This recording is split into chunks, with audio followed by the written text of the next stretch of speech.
I stood up a little bit early, apologize. Good evening, folks. Welcome to tonight's Master Planning Update Steering Committee meeting. John, would you lead us Pledge of Allegiance, please? Pledge allegiance to the flag of the United States of America and to the republic for which it stands, one nation, under God, indivisible, with liberty and justice for all. Thank you. Folks, a treat tonight. We have a new member. Renato, please introduce yourself and tell us a little about yourself, please. Hi, my name is Renato Nakagomi. I have a Japanese last name, Italian first name, and I was born in Brazil. I'm still not. I'm soon to be a citizen from the United States, soon enough, hopefully. I have a background in electrical engineer, so I actually am a bachelor's and master's in electrical engineering, most specifically in power systems engineering. And I want to be part of the master plan. I just moved actually to Littleton. I was living in Acton and small condo, and me and my wife, we have a daughter, and we want to find some place that would be nice to raise my kid and to develop our family. And we found that Littleton was a very nice town, close to Acton actually, because we rely on some daycare there. And we choose Littleton because of the feeling, that is a nice feeling of town. When I came here, and I was in the third Thursday actually, as I said, told before, people were greeting like nicely, and they are welcoming. Like I feel really good here. We're really welcomed in this town. And I was part of a Green Advisory Board in Acton already. And I always think that it's important for the citizen or for the people from the town to participate in, have some voice in the local politics or the local issues. Because in Brazil we don't have this opportunity a lot, so I really think that's incredible here, how it's managed here in the U.S. Not only Acton, Littleton, but I saw other towns. So this is something that I would like to be part of. So that's why I applied for not only this committee, but also for the sustainability one. Super. Thank you and welcome. Thank you. Welcome. Okay, Mike, you invited Catherine Tumber from Northeastern to speak to us. If you give a little background, and please introduce Catherine. I'd like to introduce Ms. Catherine Tumber, who's a senior research associate at the Dukakis Center for Urban and Regional Policy School of Public Policy and Urban Affairs, which is located within Northeastern University. And her background includes, I would have to say, extensive studies of urban, in particular city, as well as town, economic and other development. However, what caught my eye more than anything else was the incredible work that the group did, and with her contribution in particular for what was called, I believe it's the Greater Boston analysis of housing and its future. Housing report card, we call Yes. it. Yep. And it was rather thorough, and not only thorough, but it was well-researched, and what I really liked about it, it was a practical guide to which end was up and where to go. And for people who are busy doing planning, who even paid to do this for cities and towns, I felt that it would be invaluable to get some different kind of wisdom for people who volunteer, which is us. So on that basis, it would be real easy for me to decide to invite her. I used various devices, including an opportunity to meet a former jet pilot, which, by the way, was the main reason she agreed to come. My offer for dinner went down. However, the opportunity to meet, and by the way, he's Is he the over the one? hill. Yeah, he's over the hill.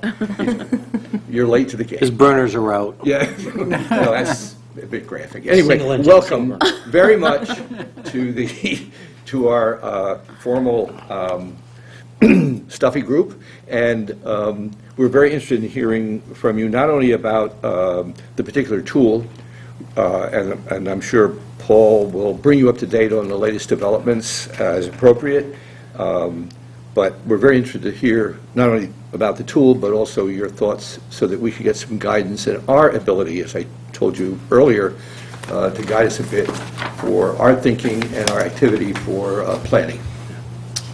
It's a tall order. Welcome. See what I can do. And as Michael said, I know he's giving you the background. We've been meeting now for a few months.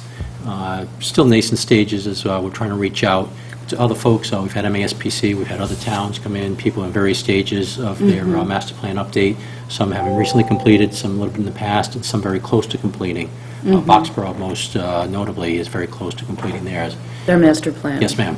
So we had those folks out here also, and basically, a bit of it, picking brains and stuff, and then, pepper us with the information that you see that can help us. We're a small town, 9,000 people, give or take.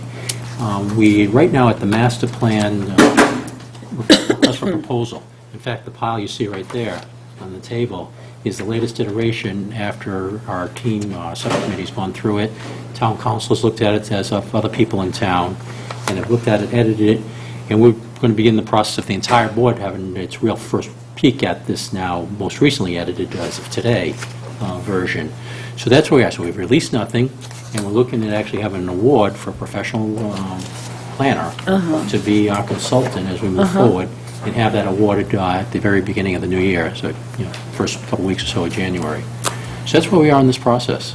Can I ask you a question ma'am. about this? I went through the website just a little bit, had a little bit of time to prepare, not much, but I did notice that you reestablished an economic development Yes, we have. committee in 2013. Has that been active?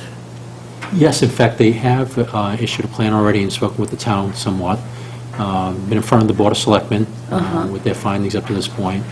They've been at a level over, they've surveyed folks in town, collected a considerable amount of I data, saw and really have informed the other committees in town at this point. Good. And again, those relationships too, as we work to collaborate together and stuff, even those are in the nascent stages as we look at this.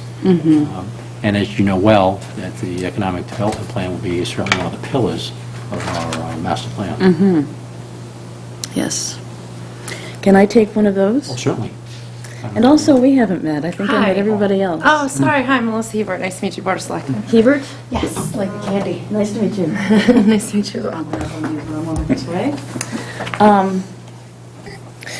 Well, I should warn you, I've never done this before. I've never been asked to basically pitch the EdSat program. Usually Barry Bluestone has done that in the past, and I'm also relatively new at the Dukakis Center. I was a visiting scholar there for two years on the basis of a book I wrote on small industrial cities like Fitchburg, what we in Massachusetts call gateway cities. And in that capacity, the book is called Small, Gritty, and Green, The Promise of America's Smaller Industrial Cities in a Low-Carbon World. And on the basis of that, I was invited to come and, have a desk and colleagues and use of the library. And they put me on some soft money grants while I was running around the country giving talks about my book. It really got quite a bit of attention. It was surprising. But when this job came open, I was hired for it. So I have been with the Dukakis Center in this role as senior research associate since last December, and we're in the process of making quite a few changes to the program. And for that reason, I don't want to show the whole show. Partly for that reason, also because we don't have time. Because some of the things that are in the earlier part of the show, the slideshow, are not quite accurate, and we need to update it. In fact, yeah, we really do need to update it. I looked at it more carefully today in preparation for this, and there are a couple of things that are a bit misleading. So my other title there, which I don't usually use very often, but it's appropriate here, is Executive Director of EdSat. And EdSat is called the Economic Development Self-Assessment Tool. That's the acronym. So what I'd like to do is start on slide 25. And while you're finding that, I'll just make a few introductory remarks.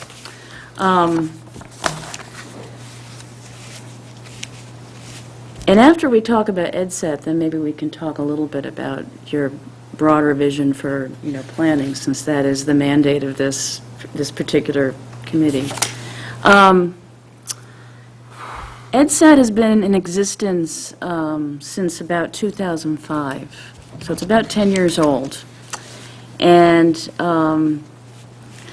in the context of the times, we felt, I'm using the royal we here because I just told you I started last December, that there was a lot of pressure on localities to take seriously local economic development at that time. There was an environment that had been long-standing, actually, at that point of fiscal constraint on both the federal levels and on the state level. So, there's a lot less federal funding coming in for different programs. Housing programs come to mind immediately. And there's a lot less, funding transfer from the state in the form of local aid.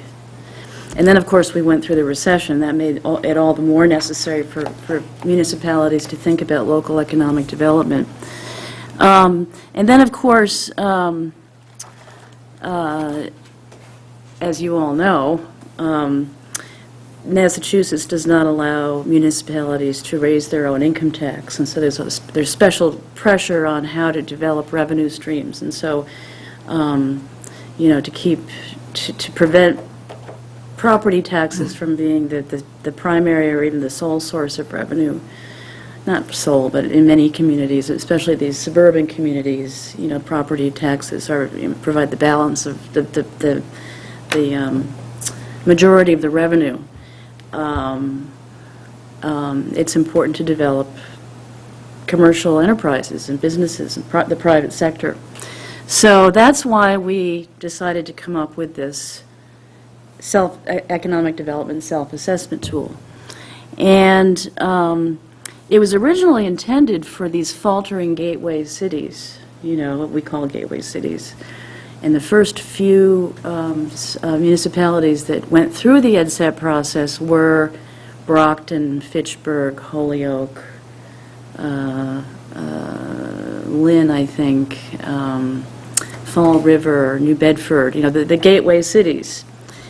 And people found it so useful, and word got out that it had been it didn't necessarily turn these cities around, obviously, but it was useful in a number of ways, and word got out that it helped people get to the same table and talk about economic development, people who don't ordinarily sit around the same table, and understand what the realities of their communities were.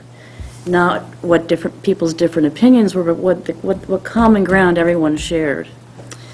And so at this point, we have done EdSat programming with 110 municipalities. 75 of them are in Massachusetts, and the rest are in other parts of the country. We may be expanding it even further. A lot of them are in New England, but we've done some in Kansas, Florida, different Colorado. I think there was one that was out in Washington State.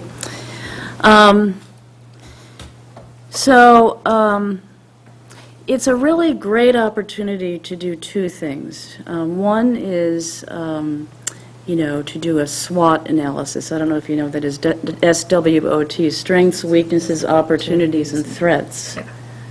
I always forget what the T is. Yeah, exactly. It should be C, like challenges Yeah, or something, exactly. SWOT. I like threats. And, but it also provides a comparative analysis with what other municipalities are doing. So you get to see in the report that we write, and I will tell you more about that in a minute, and the analysis that we do, you get to see where you fall in relation to what we call comparison group municipalities, so how you compare. So there's an additional, sort of like measure in the analysis. So, a lot of these towns have, there tends to be conflict or alienation or just talking past each other about economic development, and sometimes, real animosity. And this allows people that one of the great values of it, in addition to providing the analysis, is that it gets municipal leaders, business groups, developers, community service organizations like the Lions Club and people like that, cultural and anchor institutions like, local hospitals. I don't know if you know that term, anchor institutions, universities. It's a term it's a term that's used a lot in urban planning. Nonprofits, and just interested community members around the table to talk about this stuff, about what's effective, what's appropriate given what your SWOT is, and what's feasible for an economic development strategy. So, what the method is, I'm not sure what this. Okay, let's start. Yeah, okay. We'll hold on here a second. What we did, and I'll just, I'm not going to make this more complicated than it has to be, which is why I wanted to skip all those first pages. We brought in 2 organizations. They're trade organizations of people who do site location for businesses. They're specialists in this, and one of them is called, I always forget the name of it, it's a long name. Well, I don't have it here. NIOP, and the other is called CoreNet. And we surveyed them. There were something like 600 people we surveyed, and they came from various regions of the country, and they had specialties in various kinds of businesses. It wasn't all corporate by any means, and when you hear that, site selection, I tend to think of where the next Walmart's going to go or something. But these were really very different sizes. And one of the other things that they advise on in their line of work is how to retain the businesses that you have. So it's not just about moving businesses around. And we asked them, what are the things that you think are what are the most important things that you look at in deciding where to, how to advise the businesses that you are that are your clients? And they came up with something like 120 or something location factors. And then they grouped them by 10, and there are 10 sections under, 10 headings that they come under. And these are the 10 headings. Sections on access to markets, or ease of access to markets, concentration of businesses and services, the cost of land, cost of labor, municipal processes like permitting, the quality of life in the community, the quality of life which is kind of a funny way of putting it, I have to think of it, the quality of life that surrounds potential sites for development, the business incentives that are available, tax rates in the community, and then, it's over there, that's why you guys are looking over there. I couldn't figure that out. And then access to information from the outside, and that's basically really all about the website. So they came up with these 220 some odd location factors, divided into 10 categories. And then, importantly, it's not just a survey, they also weighted them. So they determined which ones were most important, which ones were important, and which ones were less important. They're all important, but they give you some sense of hierarchy, of the relative value of each of these things. So, so those are the 10 categories. I'm not sure what's in here. I had to print it out to remind myself. So the way it works is there's a contact person who is, and it's usually someone on staff, so a planner or an economic development person, who has access to this questionnaire of 220 some odd questions, broken down into 10 sections. And that person works with the right people in the town to get the answers to the questions. The assumption that we bring to it is that no one person knows all the answers to these questions.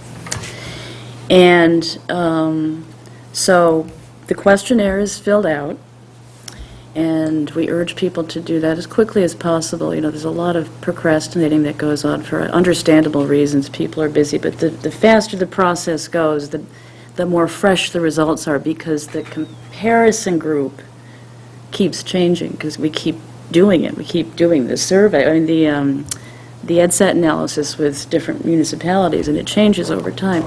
So people fill out the survey, and then we have what we call a workshop. It goes for about 2 hours, and that is an opportunity to bring more people into a meeting. And we have as many as like 100 people for a town of 10,000 or 15 for a town of 50,000. It really varies, and it really depends a lot on who the town wants to invite. And we go through, explain what EdSat is, so people understand what it is and how it works. And then we go through and we go through the entire questionnaire, and we ask people if they agree with the answers. And you'd be surprised by how often they disagree. And the reason for that is that often, sometimes, I shouldn't say often, but sometimes people give answers that they don't really have, accurate information on, or they might be inclined to give self-serving answers, because they might want to seem like things are more rosy than they are. And this way, you have some accountability to a larger group all sitting down together. Take some of the emotion out of the discussion. Yeah. Facts-based. Yeah, that's right. And it helps people to see different points of view about this, too. But the main purpose of this really is to get information that is accurate. More times than not, what happens is that people get this sense that this is a test for their various departments that they represent, and they're on the hot seat. Or they get the impression that this is an evaluation of the city that will be shared with the rest of the world. And neither could be further from the case. The results of the EdSat tool and the report that we give you is entirely your property. It is guarded with our lives, and no one else has access to it. Some people decide to share it with others, but that's entirely up to the town. That's not our... we take it in, we keep it in confidence. So you answer the questionnaire, and excuse me. Then we take it back to the office, and we look at these results, which would show us where your town compares with all the other towns we've done this with. And then, on the basis of that, and on the basis of the conversations that we heard around the table, or in the hall, it's usually, it's more people than this. It's always more people than this. We write a report that... 2 is more people than this. Yeah, that's right. More than 0. We write a report summarizing the results. So you get the tabular results, and there's a picture. Slide 34, maybe. Does it have the colors and things? Yes, Slide 34. it's toward the end. The Harvey balls. This is, yeah, You mean the survey results? yeah, the survey results. Is that it there? Yeah. This is an example of a survey result, just one section. And you can see that, whatever this town was, we color code them. We show where they're strong. That's a green. We call it the traffic light for obvious reasons. If you have an evaluation that's green, you're doing well relatively. If you have a yellow, you're within average range, and if it's red, you have a weakness.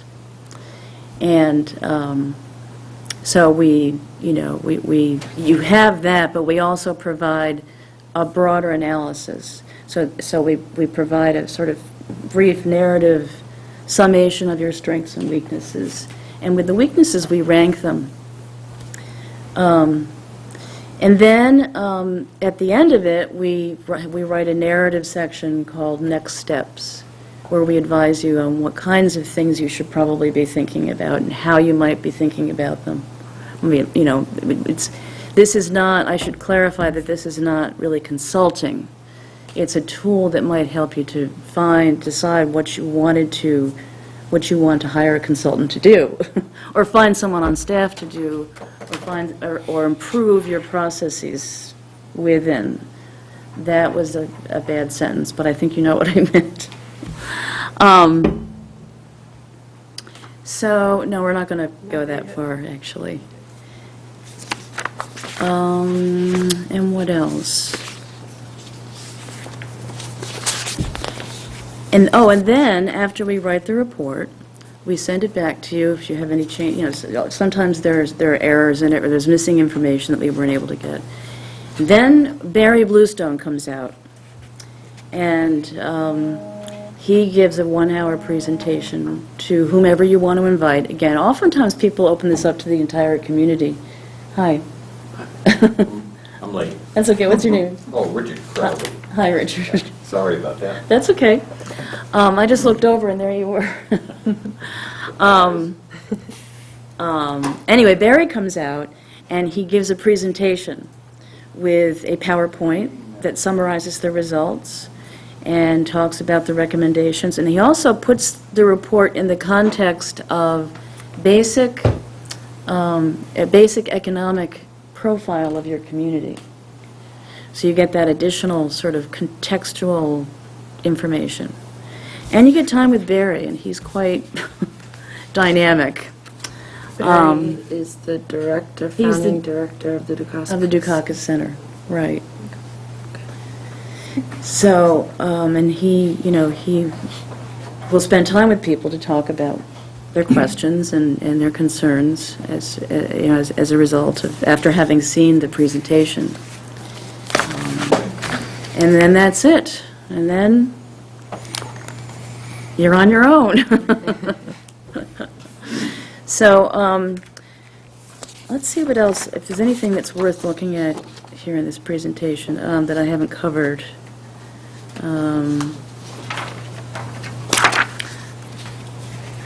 Why don't we go to the one that says uses for EdSat results?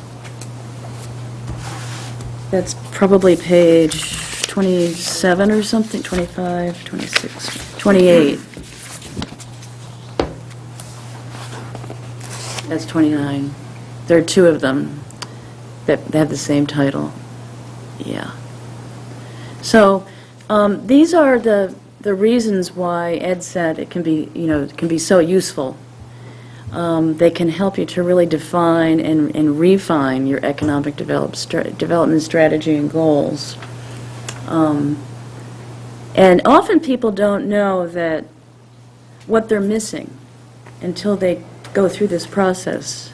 So that that's what we mean by saying refining. It helps you refine your goals and define them. It helps you, and we call this, in these reports, we call them deal breakers and deal makers. It helps you to identify deal breakers and deal makers within the municipality and the kinds of services that municipalities are offering to attract or retain business. It can help you to think in terms of, and we suggest ways of turning what could be deal breakers for potential employers into deal makers, and what to give up on, too. I mean, there's some things you just can't change. You can't change the fact that you're, 2 hours from Logan Airport in traffic? There's some things you just can't change, and those kinds of things have to be factored into your economic development planning, obviously. But there might be some things, that's an obvious one, but there could be things that you haven't thought about that we can help you with, help you identify. It could also help you to benchmark your current economic development plan, should you have one. I'm not sure if you guys have one. Do you have one that's embedded in your master plan, or is that something that... To be. Yeah, not everybody does. In fact, many people don't. I don't know, do you explain our concept? No, I figured I figured I'd wait till we're Okay, finished. fair enough. No, that's, Should we wait? oh, please. Okay. And then in the next page, there are yet more uses for EdSat. They can help you to think through and develop plans for integrating how to develop your marketing plan for the town, and how to attract, better attract the attention of potential employers. It can also help to, and it sounds like you're already doing a little bit of this on your own with Boxborough, at least in terms of your master plan. I haven't asked other towns, when you talk about marketing. Yeah. We're actually going out for a grant to look at a marketing plan for the town. Oh, you are? We are. Keith Bergman, our town administrator, is working that right now. Oh, Regional collaboration, the last mile, you may be familiar with it. no. Transportation, how do we get people from the train station to where they need to be in a particular town? I haven't heard of that. I've got to write that down. It's a program? It is. Run on, oh gosh, help me here. What's the executive department in the state? May I start, you mean? Yeah, Secretary Pollock's office. Yeah. And I've just gone stupid on her whole title. But anyway, in fact... Secretary between of the- Transportation. Yes, ma'am. Yeah. Between the surrounding towns, we actually did win a regional award that'll be conferred out in Seattle, and it's the collaboration of town administrators and town managers, Uh-huh. the national organization. In fact, our town administrator will be going out for that at the end of September. So What's some of the things- award for? It was for regional planning. Let's see, I can remember now. Westford, Boxborough, Acton, us. There was one other town. Groton. Maynard. And you're absolutely right. It was Maynard. Thank you. And this is in relation to Last mile work. transportation? Yes, ma'am. It's called the Last Mile Award. Ah. Well, that's not the name of the award. Oh, okay. The Last Mile is the program itself on how do we work together. That's really great. That's important. I mean, in terms of economic development, among other things. There are all kinds of reasons why that's good. Congratulations. Thank you. It's impressive. So, yeah, it can help to define ways in which you can better collaborate regionally, and not just for transportation, but for other kinds of, other ways of collaborating.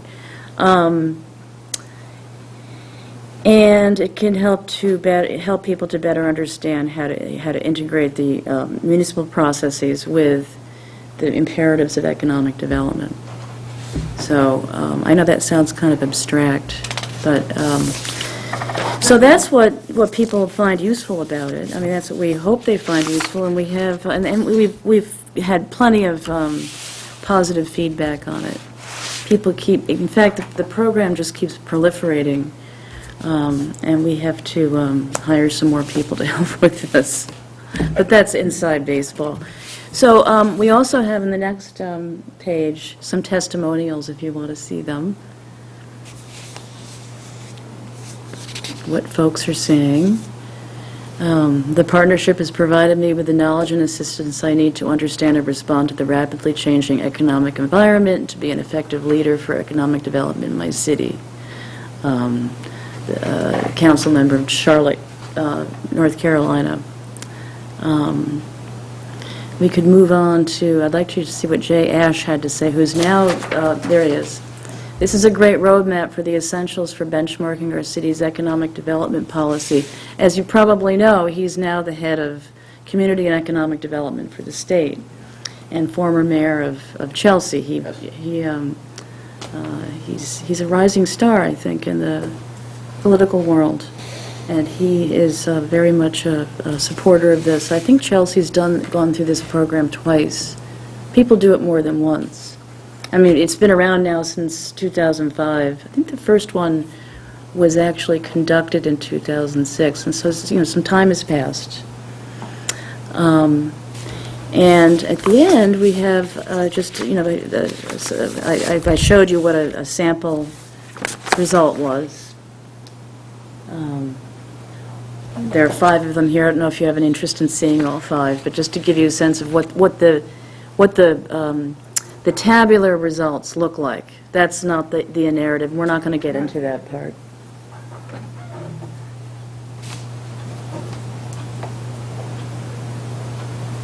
It looks more wonkish and difficult to understand than it really is. Once you really get what the method is, and the narrative provides a sort of gateway to the results. And we provide both because some people are more visually oriented. They just want to see the chart. Thank you very much. Other people really need the narrative to make sense of it. So, and some people do both. So we provide both.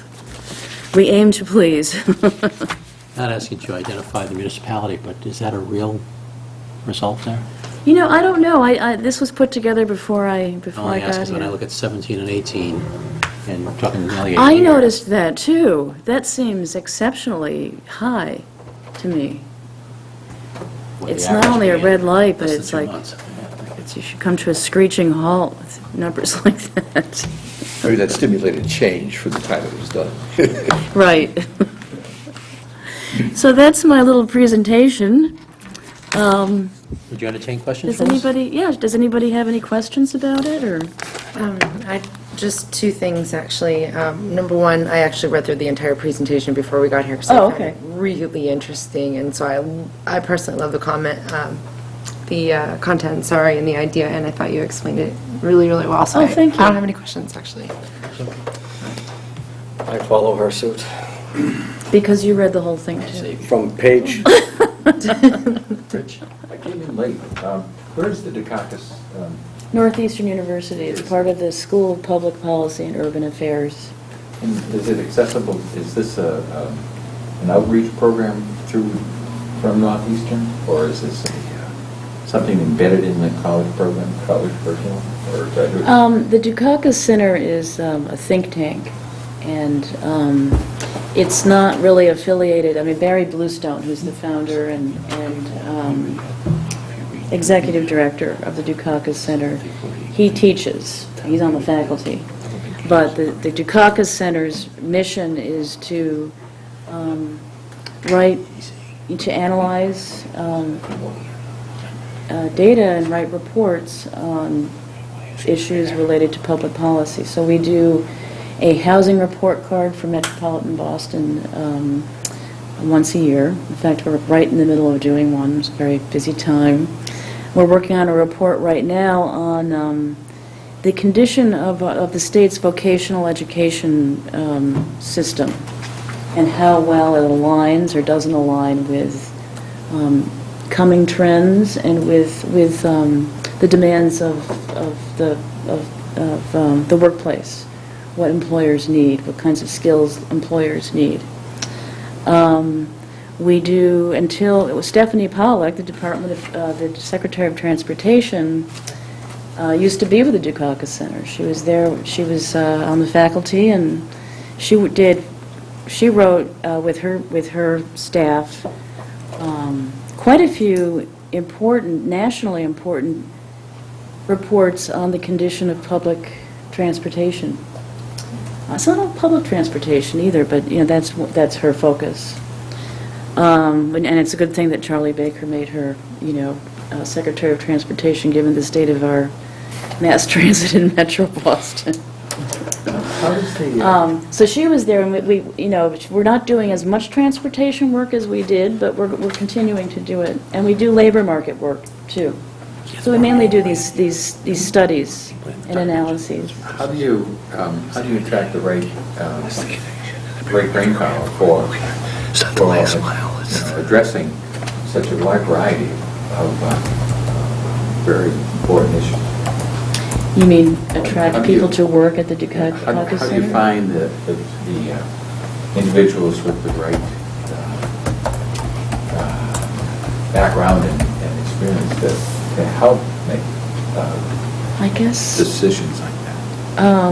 It's such a, you cover such a wide variety yeah, of we do. things. We fill in gaps, like with Stephanie Pollock leaving, we might need to hire someone with a specialty in transportation. And truthfully, people who work with the School of Public Policy, the people on the faculty, Michael Dukakis teaches political science in the school. Barry Bluestone is involved with many, many, many initiatives throughout the state. He was just on the Boston 2024 committee, organizing committee. He was the head of the co-chair of the Legacy Subcommittee. He knows a lot of, so when openings come up, he knows, he has a lot of networks to work with. Okay. But they're also posted jobs. I mean, it's not like it's... I'm curious because you seem to approach so many different areas of expertise. It's hard to find people that are experts in any one area, never mind several areas. No, it's true. I think there might be a communication gap here. I think as I understand it, and from background investigation, I don't mean to break in. No, but please, yeah, We're- I'm all set. The questionnaire and the approach is really developed as a result of this group's querying of professionals all over the country whose job it is to bring companies and businesses of all sizes into towns. Oh, okay, I see where yes, Okay? there was a communication Okay, so in other words, they're not talking to academics only, they're not talking to business people, they're talking to people whose job it is. They're hired by, let's say, I'll give an example, like locally, I'm sure everyone here knows there's a Medtronic division here, of Medtronic, sitting right in Littleton. Medtronic is a $1 billion international company that's in medical instrumentation. But the division here is just for navigation equipment. The one right up the road in Westford does something completely different. Why is this? Well, a little conversation reveals that whoever placed Medtronic here looked at certain characteristics of the town. And those are the kind of people hired by the companies of large and small size who provide the base information that forms the basis of their questionnaire. They're called site location specialists. They're people who make careers doing this. And they're the ones who came up with the questions on the questionnaire. And they're the ones who also ranked the questions as important, or very important, important, and less important. How's So their track record in terms of meeting their goals when they? Who knows? It's up to us to take the information, use it with the help of other people, to come up with a plan that captures. This reveals our weaknesses, which I'm especially interested in, and our strengths, which I'm also interested in. I'm sure we all are. So I'm not saying we should buy in, I'm just simply saying that's what it does. And it's up to us to decide which of these things. It's basically what the TSA might give us going through Logan. That's not a good analogy. Gary? I'm doing that tomorrow morning. Yeah, that's why I gave it to you. I was just curious, what's the timeline? How long does this process take? And is there a fee charged for the service? Yes. It really depends much on the town. You know, I mean, if you fill it out in an expeditious manner, it can take from the time that you have access to the survey to the time that Barry Bluestone comes and gives his presentation. It's usually 2 to 3 months, but you can make that a much shorter period of time if you go through the questionnaire quickly. And most people take at least 2 months just doing that. And then we need a little time to write up the results, Who should fill out analyze the these, result. who should fill out these questions? Pardon me? Who should be filling out these questions? Well, there's a contact person. Only one person has access. We have a website for the questionnaire, and we give one person access to that, their email address and a password. That person is responsible for getting the answers to all the questions. And where does he go Because to get no one these? person knows all the answers to all the questions. They have to consult the real estate experts in the town. They need to consult the permitting and zoning office about those kinds of questions, whoever handles the website or doesn't. You'd be surprised how little attention is paid to that in some towns. That person is responsible for sort of like herding the cats, and getting the answers. And then when we have the workshop, it's an opportunity to make sure that the answers are accurate and make sure that everybody's more or less on the same page about Who the attends accuracy of that? those answers. What's that? Who attends the workshop then? It really varies from town to town. It's usually town officials from various departments. Sometimes the town administrator or the mayor, depends on what form of government you have, the head, cheese, will be there. Sometimes not. And the business community, chambers of commerce, bankers, Small Business Association? small businesses, business leaders. We had one town where there was really one primary business in town. And he was really, it was really kind of old-fashioned. He really called almost all the shots in the town, you could tell. And he was there. Sometimes you have members of, well, I guess this would also fall under the category of small businesses, people in the arts community. Like in one town, there was an owner of a movie theater that also had different programming at the theater. It was an old-fashioned movie theater, and he was there. People, sometimes, what we used to call fraternal organizations, community service organizations like the Elks and the Lions, sometimes they'll turn out in full force. It's a matter of who you choose to invite. Those are the kinds of people that we encourage you. Oh, and also nonprofits. I mean, some towns have quite a large nonprofit presence, particularly if there's considerable poverty. And I mentioned before what are called anchor institutions, large nonprofit institutions like museums, hospitals, universities or colleges, because there's usually a lot that you can do to work with them on a number of issues. And they're players in economic development, ideally. Jim Mulcahy? Just one other question related to comparables. Because the red, green, and amber is basically compared to other towns that are comparable. What would be considered a comparable? Is it based upon size, location, background, demographics? What would be this? Yeah, they're not comparable. We just throw all of the other towns and cities that have participated in it into the mix. Okay. But we do have the capacity, and we haven't done this yet because we just updated and refined the website where the survey lives, and all of the algorithms that are underneath it. We do have the capacity to only do a comparison among municipalities in one state, so in one's state, meaning Massachusetts in your case.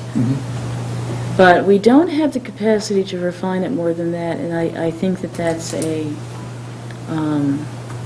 it's a methodological weakness, but it's I don't think it's to use EdSat language, I don't think it should be seen as a deal breaker, because just going through and seeing what the questions are and seeing and having a group conversation about these issues is inherently useful. And I was going to say something else. I should think that even something that may be rated strong by this comparison, a particular municipality may say, yeah, but it's still an area for improvement. Yeah. Maybe strong relatively speaking. So as an assessment tool, we've all gone through that some way, shape, or form, I should think. And that we said, yeah, that's all good. And maybe one of the weaknesses, you said, yeah, it is a weakness compared to the rest of the municipalities, but it's not something we're going to devote any resources to. Right. Yeah. There's that, and also, where, for example, there aren't that many Brocktons, but there are a lot of Lakevilles, you know what I mean? So, we, in the narrative part of the report, if there's a,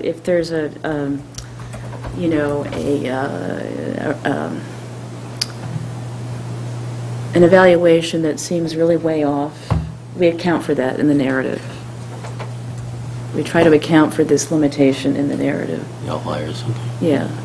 And to answer your other question, the fee is, it's $5,000, but if you belong to the Mass Municipal Association, and I think all 351 municipalities in Massachusetts do you? Right, yes.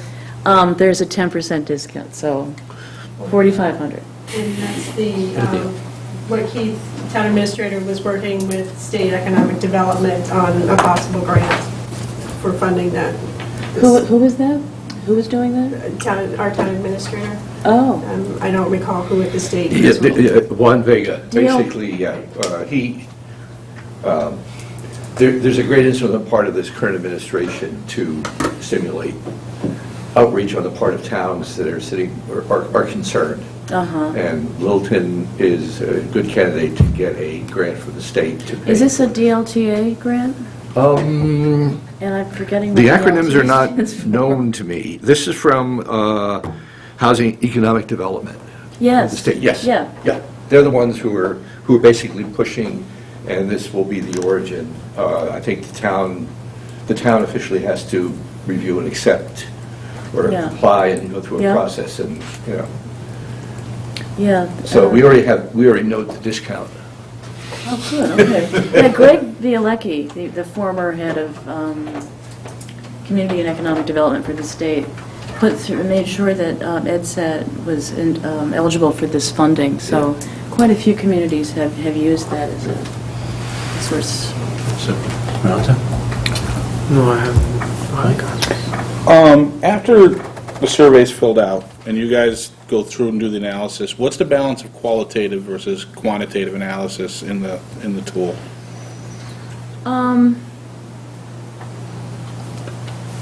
I'd say that most of it's quantitative. The reports are, we've cut some of what used to be in the reports. There's a sort of, this is something that I've done since I started running it. There was a sort of mission creep that took over. It became bloated. People would work on them, and they'd add sections, and they didn't really, they didn't really add that much, and it left opportunity for redundancy, and it didn't really improve the quality of the report. So we have, it's now about 40 pages, I would say. 25 are the tabular results, the traffic light result, the chart. Maybe 7 pages, what did I say, 30, it's about 40 pages. About 7 pages are introductory material, introducing people to the whole concept. And then we have about 4 pages of, strengths and weaknesses. Yeah, in very important and less important categories. And then at the end, we have 2 or 3 pages, single-spaced, of what we call next steps, things that we think people should really prioritize and give more thought to. And we tailor these reports to the extent we can. I mean, there is a limit to how you know your town in any depth, meaningful depth. We try to tailor these to some of the specific circumstances of each town, and to not use language that's too abstract. We'll talk about specific schools and overlay districts, and if you have any, and I noticed that you have Littleton Common. It seems like that's kind of an important thing in terms of economic development. I don't know if it's gotten off the ground, but We have done the overlays. yeah. You could Is it speak underway? More articulately to the overlays. Well, we have done zoning where we did add 2 overlays, and Uh-huh. one was very successful, and the other is we've set some of the groundwork, but we know more work is to be done before it can actually get any growth in that area. Is that the one, is that It's the Littleton village. Common? Yeah. That's the one that's having trouble with the, more troubled. I'm not sure what language to Well, use. it would be redevelopment rather than new development. Oh, I see, okay, huh. See, we did it. But that kind of thing would show up in the report, I would think, because it seems like it's an important initiative, recent initiative. We did an overlay on the other side of 495, well, actually, it starts this side of 495. Uh-huh. And we had a piece of land that sat for almost 28 years without any development because it was zoned industrial. And industry left the town 30 Yeah. years ago. Yeah. Once the overlay came in, within 9 months, we had a project. That's going in over across the street now. What kind of project? It was kind of like a lifestyle center. It's a mix of commercial, Uh-huh, retail, yeah. office, and medical is in there. Yeah. There'll be a movie theater. So it's a full mix along with Yeah. walking, Mm-hmm. parks, along with walking and you know, still have fire pits there. Mm-hmm. So places for people to come and go, destination center. Uh-huh. The Energy. Point is the name of it. The Point. The Point, yes. The developer is Sam Park. Yeah, I think I saw this referred But to. that was a direct result of the overlay. Yeah. Yeah. Like stores in there like Market Baskets, you know, to the Starbucks, AT&T, Hair Cuttery, O'Neill Cinemas is building in there. Uh-huh. Let's see, getting it's Tavern on the Square restaurant. Hotel. We You know, We went so through- it's that expansive. Uh-huh. We went through the building code, and we looked at all the uses that are in the building code. We picked and chose the ones that we wanted to see over there. Yeah, that makes sense. And that fit right in with the permit. Mm-hmm. So Did you- we seek, well, that's the word I'm looking for. We connected the two. We integrated the two. Integrated the two. Like- One more question I had was, you alluded to this a little bit. Do you get, how often is there a comparison of the different towns that submit, or cities that submit, and comparing the results that some towns might get for that to make the algorithm smarter?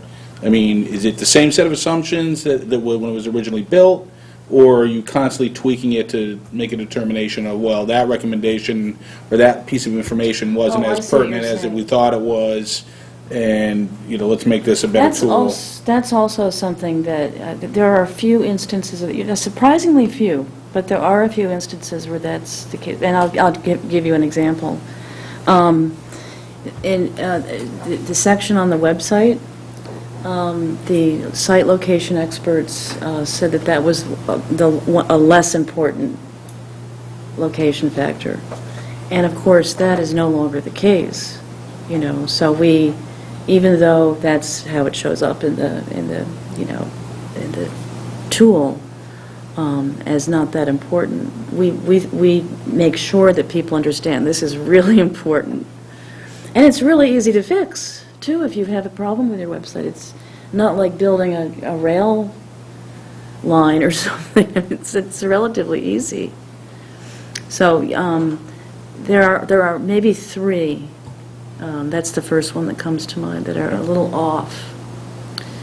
Oh, another one that we ask people, and we probably should, we asked them about SAT scores, and we ended up having to get rid of that. I think you still see it in the report, but because they've changed the way that they tabulate SAT scores, we just couldn't get a usable, Change that, yeah. you know, comparison number, so we just had to get rid of that. But it's still pretty, I mean, on balance, it's still very current. At some point, we may have to do a complete overhaul, but I don't see that on the horizon. Thank you. You want to expand on anything?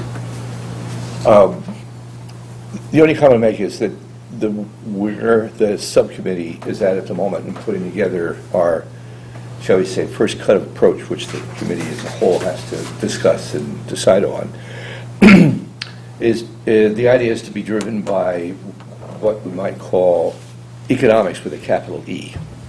That is, the whole plan would be informed by, driven by, concerned with that, and it's defined for convenience. Well, actually, to capture really what modern economics is, it includes transactional economics, the usual neoclassic classic approach, and the other part is basically social capital, which I was happy to see embedded in the tool. And by the way, it's elsewhere. I mean, like since the 90s, it's sort of come forward. And I'm very interested in the tool to the extent that it would, even though the people who live in the town, especially those who've been here for a while, know the town very well. Knowing and seeing are two different things. Oh, yes. And that's- I have the advantage of being so new that I'm not, people are not even sure I should live here. So when I see, and I've brought others with me who Strong come from self-assessment. foreign lands, who come from foreign countries, far and wide, just take a look, as far away as, New Haven and other places to look. Other exotic environs. Yes, and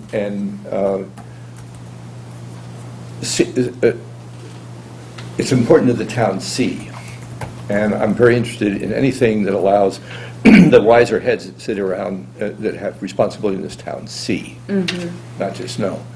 So it's one of the reasons that we've been very interested in talking about using economics with a capital E as the driver, as the shaper of our plan, because it is going to be economics in its broadest sense that will either push this town forward or tend to impede us to make life better for the people here. And the one thing about your analysis I'm trying to, it's not necessarily different from, I'm trying to fit it in, and that is that how many towns attract businesses by giving such strong, what we call tax incentives? And what I mean by that, if you'd be Oh, I know very what you mean. the state I know Yep. provides tips, but also towns can turn around and do it. And yes, we have certain kinds of development here in town that are under the classification of economic development, but it'll take 10 to 12 years before anything will appear in the tax rolls that have any impact whatsoever. Right. Okay? Well, with And tax, oh, go ahead. I just want to finish. And the other piece is the talent and negotiating, I have to use this sort of bluntly, is the negotiating capacity of the town. And I don't necessarily mean the regulatory. What I mean is having the talent inside the town that can promote, induce, cause a company to come here without having to give away the family jewels. That's one of the other things that must be seen. So, Well, one of the things that we found when we consulted these site location specialists is that, and again, I'm using the royal we, because it was a while ago, is that tax incentives are surprisingly peripheral, not central to the negotiations that get underway when you are trying to attract a business to town. They can be useful once you have gone through all of the other, satisfied all the other concerns that a potential employer may have who's considering this as a appropriate site for the business. But it's more like the icing on the cake. And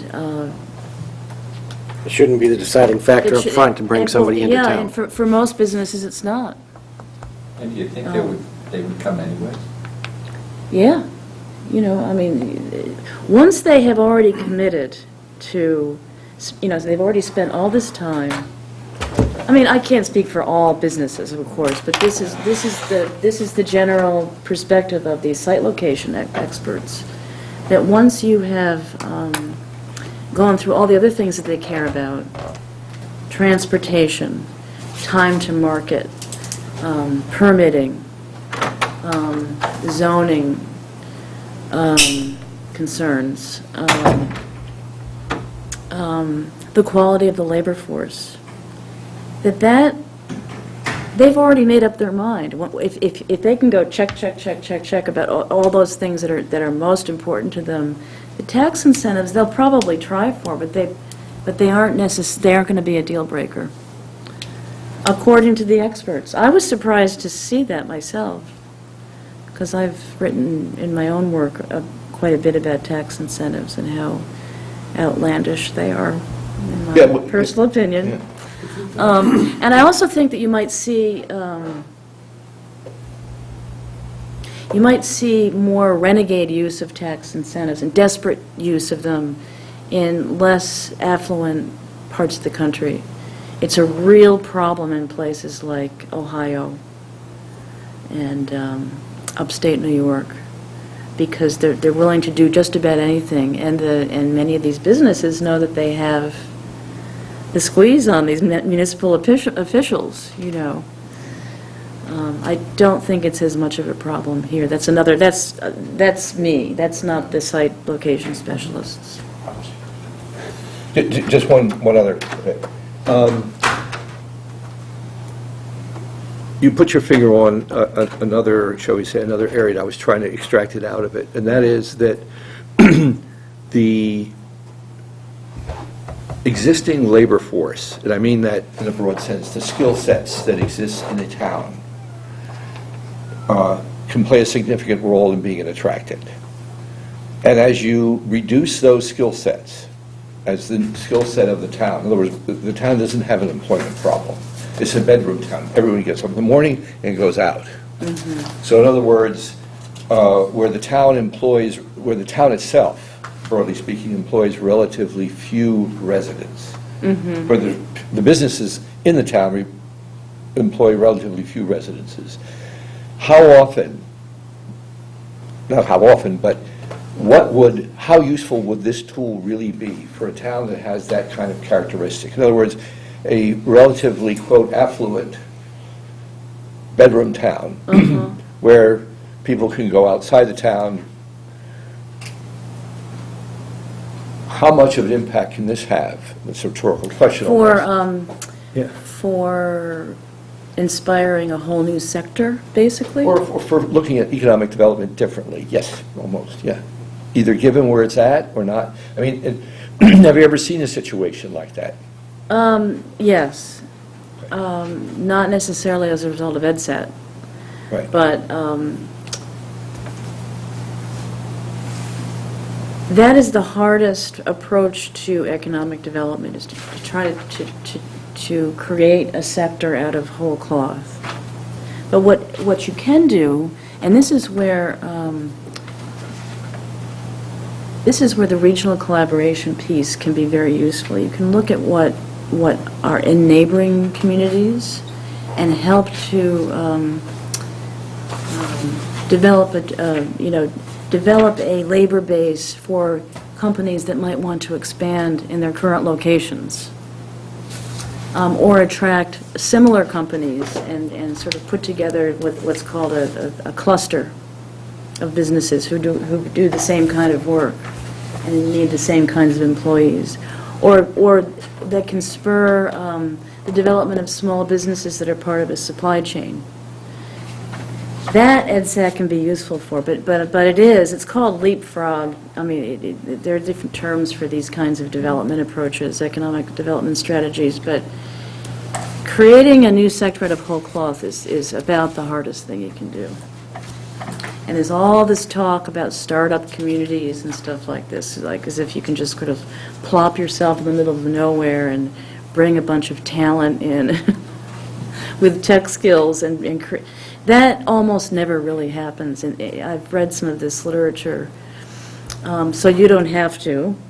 And what you find is that almost always there's a big, legacy firm nearby, that's been there for years. I'm trying to think of it. Was somewhere in Colorado I was reading about General Dynamics. It was an old defense firm that was nearby in this little town, and no one, I read a whole book about it, it's called Startup Communities. And no one, the author in the book didn't talk about the fact that a lot of the business that these startups were hoping to capture were related to this whole ecosystem that was grounded by this General Dynamics, or it was some kind of big defense firm, big defense contractor. So there's a lot of mythology surrounding that. But that doesn't mean that you can't use EdSat to figure out how to work with the resources that you have at hand and to collaborate with others, with regional institutions, regional economic, regional educational institutions, with the high schools. We're doing this whole vocational technical education report right now. You mentioned that there were the, what's the name of the company that you mentioned where there were 2 locations? Oh, Medtronics. Medtronics, right. That's nearby. There could be more services that could be developed for those 2 nearby firms. I hate to mention one rather large IT company that's very nearby, okay? And all you have to do is look at one map, which is available, having to do with commuting, and you'll find out the impact of this very large company. More importantly, its business model on the town. The name of the company is IBM. They have very large facilities sitting right near the Common. It is by far probably the premier research center, one of the 2 in the world for IBM. Now, you look at a map and ask, where are the people who work in that building, which number in the thousands? And if you do a commute map and ask, where do they go quitting time?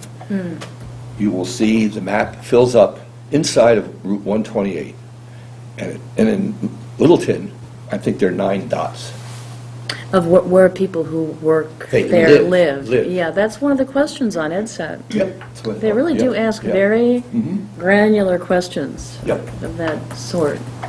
And there should be a way of, over time, keeping them here and using the services in local businesses here to employ people. You could just hire me and start. And then there's also HP. There's HP. And you start going What's down too HB? many, HB, rabbit holes too. Packer. because- Yep. Oh, what'd you say? You start going down many rabbit holes with that. There's certainly a way to get more people into a town. That's build more houses, one example. And how does that go with the grain of the town as to development, whether it's economic. And if we view housing development as some offshoot of economic development, which is pretty much the way Mike's wanted to produce this, where this, as he says, economic with a capital E concept across the entire town, how does it support that structure? And then how does the town grow based on it? But Yeah. Paul, years ago, when digital was here, before HP, That's when they did Sanskrit, Rich. digital seemed to have everybody living in the area where they were working or in the town adjacent, and they kept building buildings around their workforce. So What came first, the chicken or the egg? the idea, Of what? the concept. Well, we know there's 3,200 residents, households in the town, 9,200 give or take people living in the town. And if IBM's in the 2,000 and short change, is that the right number? I can't remember IBM's exact number. It would take more houses to get more, or people who work downtown either get a job, when I say out of town, let's put it that way, either get a job at IBM or leave town, and someone that was working at IBM moves into town. And to me, that's more net zero than a net plus. I'm going to throw this out there. Maybe we don't have the right kind of residents for the people that work at IBM. Maybe they're looking for small houses that they don't have to maintain, like the tiny house neighborhoods, or ours, the 40 Rs, where you build them small. One thing about IBM had many offices around Massachusetts, and they wanted to consolidate into a campus, and that's here in Littleton. So the people who worked in all these different offices didn't necessarily move out of the houses they were. They commuted to Littleton, where they used to work. Like there was an IBM Demographic. in Hudson off of Route 9. was right by the exit, the Cloverleaf, used to be IBM. That moved to Littleton. And I've got to say that as a former engineer, I always wanted to locate myself where the easiest position to get to different companies. Because, if, you know, when I graduated, the university said, you're going to move 7 times because you're going to go into 7 positions in different companies. Today, they're telling students 14 times before you retire. You can vouch for that. And so you want to locate yourself in a position so your commute to these different companies is efficient. Yeah. Okay? Littleton is very good because you go east, south. Yeah, north, south, yeah. Yeah, it's very good. Yep. And for Okay? tech. And IBM put themselves there because, probably that reason. Yep. Okay? And so if people to come into Littleton, if you want to attract engineers, then you're going to have to set up the environment for them. Okay? So this There's is also one, the age of the office park, and that Correct. is changing. this is, Something to take into account. I also wanted to, Hold on one I'm second. sorry, just wanted to say one more thing, and that is, something that one of you said, touched on this, tastes are changing. We talked about this quite a bit in the housing report card that we put out in February, I think it was. People, you know, people are preferring smaller homes and walkable, what's called walkable urbanism. And, you might be able to attract more of these people who actually work here if you offered more of that kind of housing. Mrs. Barron, you had something? Okay, I was going to build And on- alternate transportation. Right, two things. I was very pleased to see that in the presentation, it does mention master plans and how Yeah. this ties in with Oh, the yeah. master planning. And then the second is, rather than have us guess what the employers in town might be looking for, this would give us the opportunity to go and find out. Yeah. And for them to come to the meeting and have this as a document that they can point to and say, see, this is what the location specialists say too. That's You know, good there's a- summation. Thank you. It shows applicability of your work and that at the Dukakis Center, and certainly you can see there's interest around this table for that sort of work, and then also as to how it reaches out and helps inform us better. So if anybody doesn't have anything else, I'd like to thank you very much, Catherine. Thank you for having me. My pleasure. Hope to see you again.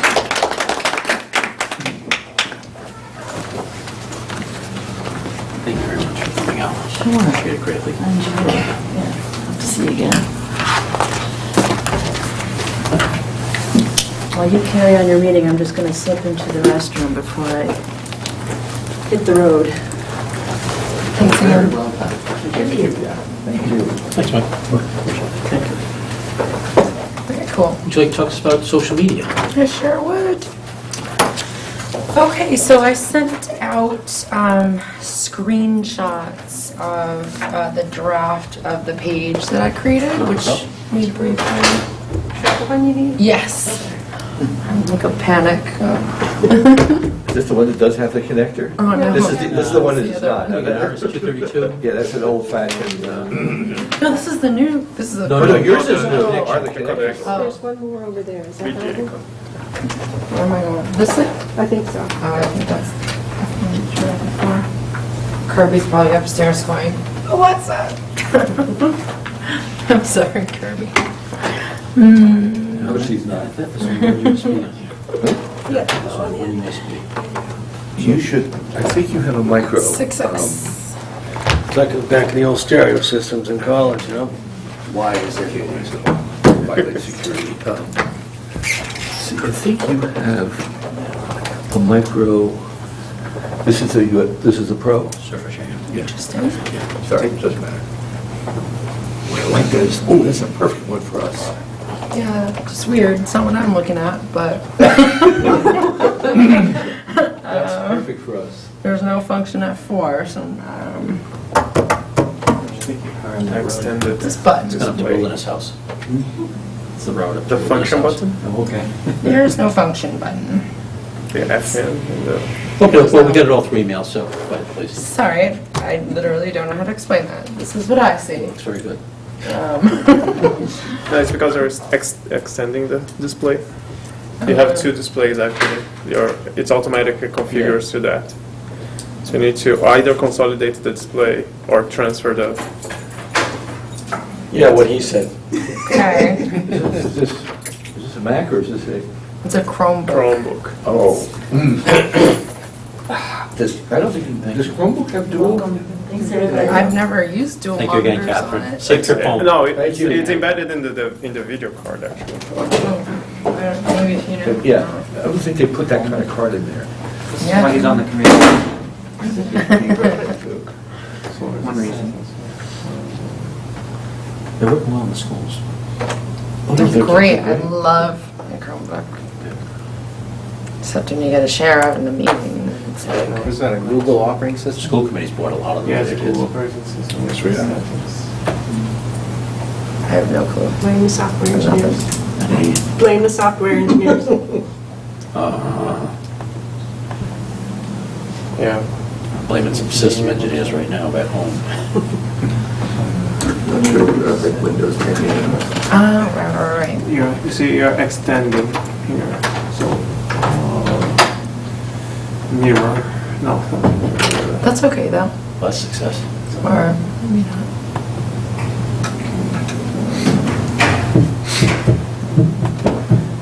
Mirroring. So now you're mirroring. So, meanwhile, I killed lots of trees. We did, What- we have copies of What is this, the what is master this plan plugged into report. at this end? Old school, I like paper. Yep. Question. I mean, are you plugged from? Those who did ask for hard copies of master plans, if you Where's just it want plugged to take it. into? All right, let's do this. It's not, It's all definitely, that thingy was my. right, this is the master plan update committee, not the IT committee. Okay, So, yeah. go ahead and just talk to us then, Okay. please. So, There you go. hey. Thank you. So Oh, you now need I have to watch look up that. there. Okay, I can do this. All right, so she. Thank you. That's the. Good team. He's earned it. That was an indoctrination, very well done. That was just a test, see if you can figure that out. You passed, good job. Okay, so sent out screenshots in email because I can't give you guys access without making you administrators, and I didn't want to just go and do that without asking anyone. So I left it unpublished and screenshotted it. But basically, just looking for any feedback and kind of next steps. And I don't know if we got much feedback. I think we got looks good. I don't know if there's any questions beyond that, but maybe to give a real brief update to our newest member, we were talking about using social media to, communicate out at minimum what's going on and how Facebook would be a good option to do that because you don't necessarily need to log into our public page. So I drafted this up. It's Yep. totally open to input. I'm not married to any part of it. It's just a draft. So,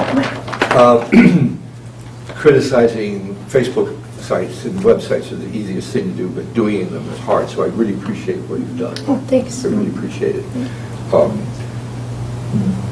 And this is just a very subjective call. This looks, the photo, can we change the photo? Of course, you can change the big photo, the little photo, the By wording. agreement, not by me saying so, but it's, I would like to have something a little bit more dynamic and less old-fashioned. If possible, I don't know if you can do this on Facebook yet, but have basically a changing photo site. In other words, where it changes every No. several think minutes. You need to do that manually. Yeah. We do that. Really? On the website. Oh, that's right, we're not in Taiwan. Okay, so it's a static thing, so someone would have to go in there every, So often, Yeah. which is actually a nice thing because that actually gives notification that you're doing things and will Yes. draw people to your site. So making the changes it will just that, save. yeah, graphics, something that's eye candy, Yeah. Yep. real eye candy. I'm totally open to image suggestions and I'll keep digging for more dynamic, less. Firefighters and work belts and all that type of thing. Okay, Yeah. all right. Good Maybe some firefighters. police department guys Well, doing then the same thing. our fancy new police department. See, it's hard because every time I thought of something, I thought, I okay. made most of that stuff up as I was saying, Oh, so don't go with any of okay, that. all right. The Got a point, point, yeah. Can you rotate pictures? yeah, That's We what you can- just yeah, asked. We need to do manually. No, but you can't put more than one photo, too, if you so choose. You can Yeah. do, But they'll all be still. yeah, they'll be Yeah. still, yeah. One here, one there, one here, one there, so. All right, let's get to the basics, though. Facebook certainly has a structure, and we want to use Facebook because it is useful.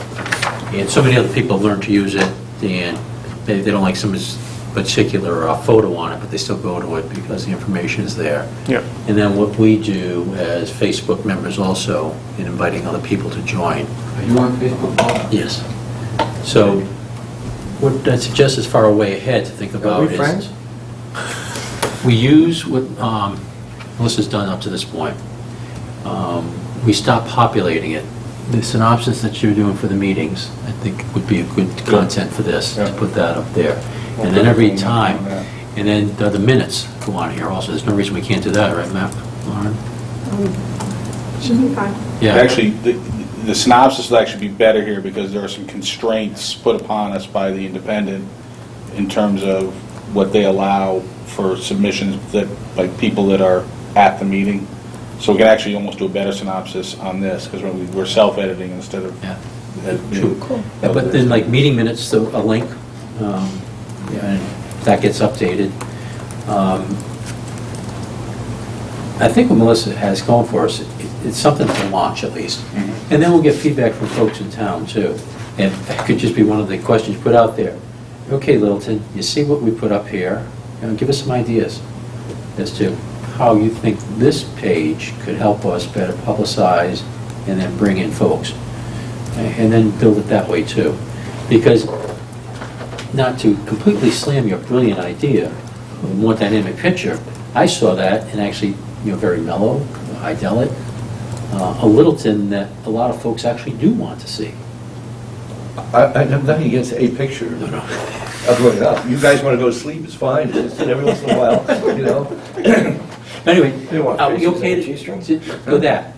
No, not that extreme. Yes. So, Put in between. I think just one administrator. If we're all administrators, I don't know if we start getting into open meeting law land also. I just don't know the answer. That's probably something So I it's need a to figure question, out. we could certainly ask, but who knows what the answer's going to be. We know one way to control it. Keep it simple. Yeah, Roger. Do you want to continue as the Sure, administrator? I'm happy to. All right, let's do that then, please. And then as weeks go by, if you have an idea, drop it to Melissa then. If you Yeah. have a picture, Yeah, exactly. send her the picture.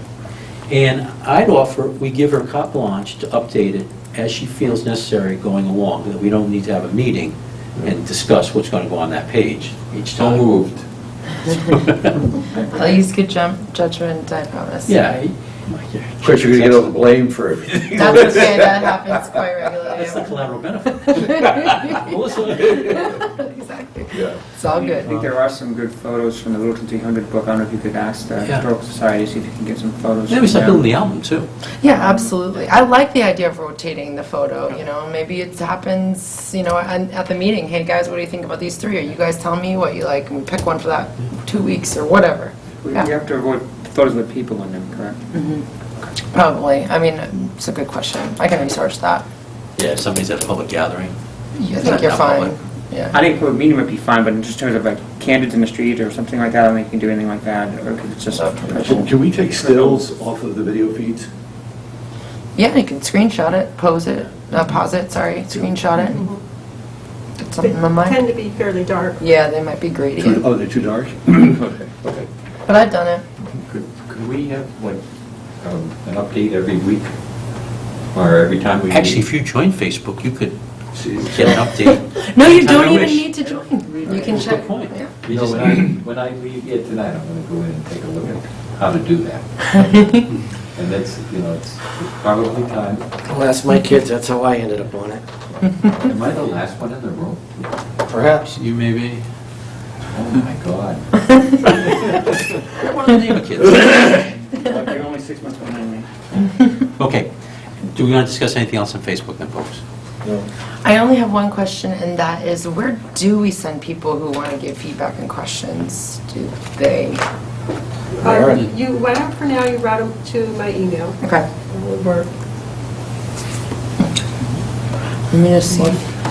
And those, oh yeah, by the way, what I was trying to say is some of this stuff as an administrator I see, but people wouldn't like add phone number, they won't see that. You guys will see what people will see. But I think that's the only question. I would say find a box where you could put the members of the committee on there. I think So folks don't let's miss. just check here, I think Yeah, I just did that. There you go. Yeah, yes, I did. The longest. Also did a naked search on Google without it, so it. Oh, good, Yeah, yeah. really? Okay, already and I looked need up to there. add our newest member, okay. Not found that sublist inside your thing. That's weird. Okay. Okay, I hacked it, I have to admit. oh, okay. You can do that stuff? All right, got it. One It's a other thing plan. on social media, Paul, sandwich boards. And what I was going to suggest is, at least once a month, we put a sandwich board out saying that we're going to meet tonight. Who's going to wear it? Can we make you the POC for it? And work with Keith to get one out there? Yeah, I don't have. No, we have them in town, and check with Keith, please. Even though we're a committee, it's still best to go through Keith, because there's a permission process to Yeah, put but the somebody's signs got on the them. board. Yeah, and all it needs to So say talk with is. Keith then on that, please. Okay. All right, who tweets? Who's on Twitter? I got back on the other day. I'm I still saw you figuring did. it I followed you. I'm stalking you. But that's, I know not all of us do it, but it's certainly a way. I mean, if you saw the news tonight on the tweets, you know, a Red Sox great was fired from his job because of a tweet, so be careful. Schilling. Suspended, excuse me. Yeah, better word. Suspended from what? From Little League broadcasts. The point is, What do you Look say? it up, look it up. the point is, it's prolific. It's out there. We have presidential candidates that use it. People use it to communicate. Rightly or wrongly, 140 characters get people's attention a lot more than 140 words do. Well, that's wrongly. That's very wrongly. That's very wrongly. Yes. You said rightly or wrongly, it's very Oh, I'm wrongly. sorry. You're right, but That's it's what we're wrong. living in. But you use it with links. So you get your, blast out there with a link, and then you get people to go where you want them to go. Yeah, So, that's true. all right. Okay, anything else on social media for this evening? What about that website? There was a town, help me, that had a website. Town of Harvard. Thank you. We had gotten the contact information for the two people that help with the master plan Town of Harvard website, and kind of wondering what the next communication should be with them. Next door Harvard? Yes. Well, Yeah, not the university, town. but that was a whole other question, was the website next door. That's what I was. Oh, right. That's right. But that sounds very interesting. Yeah. Oh, you're that's talking- different. I apologize, Gary. I thought you meant the town of Harvard next door, and you're Me- speaking me about the too. website next door. Yeah, I apologize, yeah. So, So- yeah, so we have their contact info, so what's, So what's the next step with that? yeah. All right, well, let's transition, because you've already done some outreach to Harvard. No, Westford. Westford, yes. Melissa has spoken to some folks in Westford also, and her question was whether to maybe just pick their brains a little bit first before actually inviting them here. And personally, I think that's probably a good idea, start there, and then based on your thoughts, just as Mike did, inviting Catherine this evening. Do kind of an initial If you think it's a triage. good idea, make the invitation. Same with the website, guys. in Yeah, Harvard. please. Yeah, okay, no problem. I get Chris tomorrow or Thursday, he had to reschedule. That's Westford's master, well, he's not the master plan guy, but Westford tomorrow or Thursday. Okay, great, will do. I'll let you know how it goes. All right, Chairman of the FinCom contacted me, Betsy Bowling, and we have conflict with FinCom scheduling. So Maren, as you've seen, has done a complete reschedule for us. And Maren also made a pretty darn good recommendation for us to consider, do we need to meet twice monthly? Before we get into our RFP questions this evening. What do you folks think? Meaning, should we decrease frequency? Yeah. Or Oh, not until we get the RFP out. Well, let's look at the schedule on the RFP. I don't have it with me. So, it's got some, RFP has some critical dates that we have to meet with this committee on. Folks, your thoughts? Keep it at the same frequency then? For now? I mean, I like the idea of revisiting it, and I think that there'll be times where we can slack down Uh-huh. in anticipation of slacking back up again. And when we get a chance to take a breather, I think we should take a breather. But Rich, I think Rich is right. I think, the RFP is kind of a big deal. Is- there's some dates on that RFP, and the dates where we review things. I don't have, like I say, if we could sync our meetings with them. One thing Yeah. is, when the holidays start, there's going to be a lot of company parties, and that's going to probably interfere with some of us. Kate, just plan your company party on another night. My company will have it. There's always conflicts. Just to walk you through, it, what I did was we have the Finance Committee schedule now, and what I just penciled in was when this meeting room would be available, and so some of the dates are going to be the same. December 8th and 22nd would be the same, but for example, September, the two meeting dates we had scheduled were the 8th and the 22nd, and Finance Committee is meeting both those nights. So that leaves the 1st, the 15th, or the 29th available. It's tonight, the 25th. Yeah. All right, recommendation, because all of us are always going to have a conflict. I don't think we need to meet on the 1st of September, so go with the 15th and 29th. And then, Okay, I'll be away for the You're up. 15th, but I'll be back for the 29th. all right, so we have to take care of ourselves, it's going to be hazardous. I have faith in you. Misplaced, but nonetheless. Who will help us get the agenda posted? That'd be the most important thing. We can ask Keith to work with Jen. Yeah, let's do that, please. Thank you. Yeah. All right, here's what I'm going to recommend. Everybody's got a hard copy of what Lauren did, as far as the Not yet. schedule goes. It's that one. Is there any plan to have, to actually reach out and bring public actively in at any of these periods of time? Yes, I do have that. I was just thinking of the room size, not anything else. Yeah, that's been a problem. Good call. No, I don't mean tonight. Are we going to be, if we get more aggressive and if we are successful, the two conditions? Yeah, that's the same. I think success will be when we actually have the pro on board, Okay, when we start scheduling those Okay. larger meetings. okay. Okay, on the October one, you said the 20th is available. Were there no other dates available? Well, not that it's a Tuesday. That's Tuesday. All right, Rich, think we can get by with one in October? I think you're right, Rich, you need a lot of activity. It's hunting season. You asking me, Paul? Yes. I don't have the copy of the let's see. It hasn't changed from the last time we see. Yeah, the issuing it in September 29th. All right, here's what we'll do. Yeah. And then, actually, in October, if that's the case, if you issue it September 29th, it wouldn't be typically that much stuff going on because it's the older period of time, so the residents to look at, because they're all in their offices putting together the programs. Yeah. So, I guess, could be okay with this one. I was going to suggest, the dates that Marion has put down here, we go ahead and schedule for now. Book the room. Yeah. We do not do 1 September. On the 15th, we re-examine second day in October. Yeah. So come prepared with your calendars to discuss something in addition to the 20th, okay? That's how we'll handle that. Thank you. Okay. Anything else on the schedule, folks? Or who wants to speak? So what we're going off of the schedule is what's handwritten in here then? Yes, and I'm going to ask Lauren if you'll Okay. put that in one type for us, or format for us. And you'll take care of getting the room and all that for us? Yes. Okay, thank you.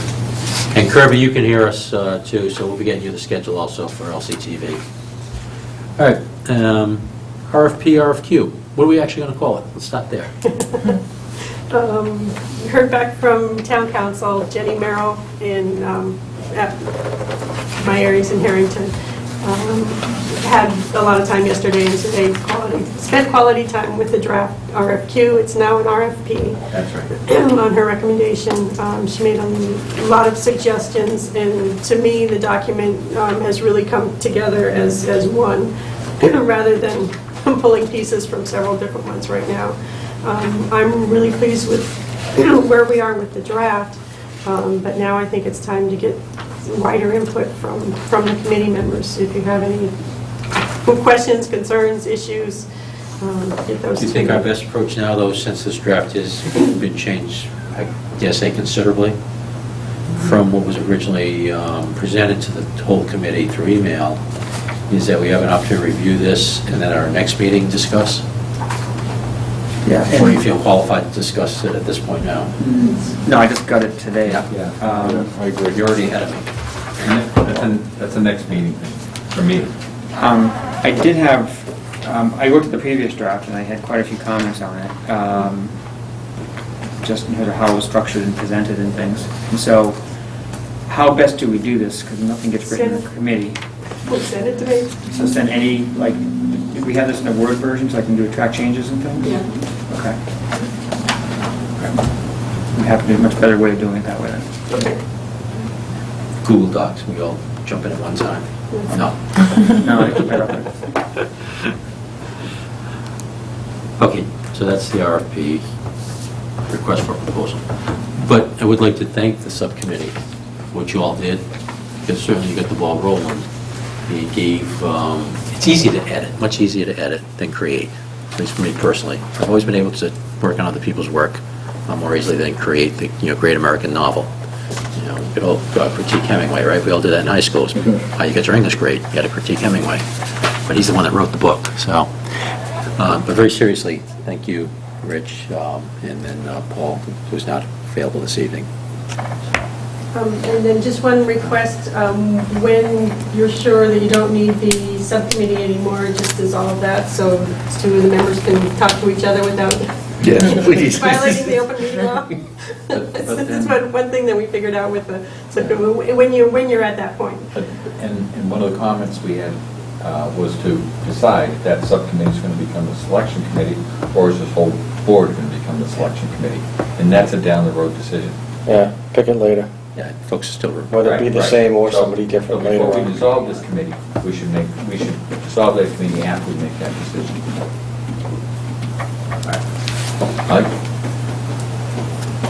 We serve at the pleasure of the committee. Okay. If they wish to do that's fine. So Mary, you'll send out this as a Word file? And I know that the committees that I'm a liaison for have expressed interest in being interested in certain things, and so I would like to share this with Oh, absolutely. those, and so that would be, the time to do that would be now, because I have a good version now, is that correct? Yes, Okay. that's a brilliant idea. Okay. There, if I'm not mistaken, there's one, there's a, not necessarily new, but an additional component in the description of the, of the organizing principle having to do with social capital. And in the event that some of you or all of you want another one-pager on what that may be, in case you're wondering, I have it ready. If you don't need it, I'll make it available to Maren, and then you can get it as you need it, if you want it. I don't remember, did you share the lawyer's critique with all of us, or did you just send it to Rich and me? Yesterday's Email. version, just the two of you. Yeah, just the email piece, because there was rationale in the email. Look, share that with everybody, please. And Gary, to your point about going with, with other committees and the like and looking at, I think it'll help a bit of a framework. The framework of the product itself has been through legal. Doesn't make that we can't change things, but think through some of that. If I remember right, your experience is more federal, right? Yes. As is mine. And what I have learned in my time on town committees here is the state way forward and the federal way forward are not necessarily on the same track. They're not necessarily on the same planet. Okay. But That's fine, but there's fundamentally, when you're evaluating proposals, you want to identify one of the things I was looking at was the criteria. Yeah. The previous version had like 4 different ways it was explaining what the criteria was, and I would be hard pressed if I was doing a proposal to understand how I should structure it, because it seemed like it was all over the place. yeah, because the selection committee need not have written it. The selection committee can look at the criteria and a proposal and apply. Right. Yeah, so- And so, And I think that's one of the things that Jenny was able to do, was pull that together and make it more consistent throughout. but there was also, I was looking at some of the other other RFPs that were done, and I liked how another town had expanded on what they were looking for in the elements, with a paragraph or two, and we just list them. And so I was going to suggest that be some enhancement of those elements to you better explain what we mean by these elements and what other things might have been already out there that are existing. There was a purpose behind keeping it brief like that. And that is because these guys are the experts, and we want them to give us as much of what they know, because they've done this before. Right. And reading a paragraph underneath a title, we just box them in more than we want to see, we wanted to have. We wanted to have them be as creative as they could with us. Let's go down this road, though. Gary, offer the examples, and we see them, and you may go like, could have had a few, let's put it in there. Or, we have that discussion and say, maybe it's not applicable. Yeah. So let's go that way, Okay. please. That's, again, it's two different approaches. And it could be a middle course where we don't get into, I don't need you to specifically say, evaluate current housing stock, and that seems very prescriptive, but just something that's a little more general that gives the person where we're going in the town and what we want you to specifically look at regarding housing. Good. Do you want town council to come to the meeting on the 15th? Because Jenny has offered to get this document to, and we may not have to decide right now, but has offered to get the document to the endpoint. Let's skip one with her and wait till you're back. Two purposes. First, you'll help us. But I think more importantly, we still have some of this discussion as to the sorts of things we may want included. Well, and that's what we've found. There are two ways to use town council. One is after I'm done with it. The other is to get you from where you are now to where you want to be. Have Jenny, do the redraft. I could see using her for that redraft on the 29th. But I also know that We've already. we're trying to get it out the door on the 29th. So we'd be further behind when we want to get this out the door. Actually, I feel pretty good with our goal of January. We're not in bad shape to make that. Right. If one of these dates floats, then we just move all the dates forward by that distance. And I still think early January is doable. I know it's Christmas holidays and the like, Thanksgiving before that, but these companies, they will be working Sunday. If we make it noontime Monday deliverable, Sunday night, the company will be working on it. No, I don't want to a rushed product is not necessarily a good product. There's not been a proposal I haven't seen, been a part of, whether sending it or receiving it, that the work wasn't done at the last possible moment. Yeah. People will use whatever time you give them. The people that will be applying to these have done these before. We'll get some people who are trying to enter the market, and we'll filter them out. And some people are going to be way too expensive for us. They'll filter out by default. Hopefully, some of the people that are trying to enter the market will be pairing with somebody that's got a lot more experience. Mix up to so we them, get yeah. This mix of new ideas and established ideas. Okay. All right. Okay, anything else on that then? Our suggestion was made is that we get the old master plan, whether electronically or on paper, and everybody read it, and then we have a period of discussion that we go through that. The recommendation was page by page. I would offer more subject by subject, because you see there's a lot of pages there. Gary, you asked for that, right? Was it you? Paul Glavy. Was it Glavy? Yeah, it was Glavy. Oh, it doesn't count then. We won't You do may be it. wishing it, but Glavy articulated. I asked for a copy. Well, what I'd like is for Paul to give us his thoughts, too, as to what he was thinking. I mean, got an idea, obviously, he wants to go through it, see what sounds good to us, what doesn't sound good, what have we been following, what have we ignored, followed badly, ignored rightly, or wrongly. And actually, as I was making the copies and collating them, I was flipping through it again, saying, oh yeah, we did say that, and this got accomplished, and one of it was the economic, the numbers that you were looking at, the cost for services for housing compared to commercial and industrial. Those are in there, and it just shows how it came from. And I hadn't remembered that that's where some of that information was.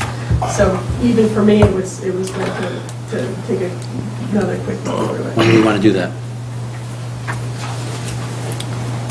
I suggest I think the priority needs to be the RFP at this point. This won't, I don't think, will affect the content of what we submit in the RFP significantly, but I think it's important we have when we're definitely when the consultant's on board, but potentially when we're looking at their proposals, that we've had a sense of perspective of what's in the previous one, to see what things we want addressed, so. Sounds good. We can wait a little bit. We'll tentatively put that into the October meeting then. All right. Anything else folks want to cover tonight before we go to minutes? All right, take a motion to approve the July 28 minutes and notes from August 8th. Second. I didn't make the motion, somebody's going to do it. So moved. You just made the words, there it goes, All right, you brother. got this, he moved, you second it. So moved. Any discussion? All in favor? Aye. Opposed? Carries. Entertain another motion to stay longer. Motion to adjourn. Okay, we'll take that one. So moved. Second. Okay, motion made. I wasn't and seconded listening? To adjourn. All those in favor? Aye. Out. Thank you. Oh, sorry about being late.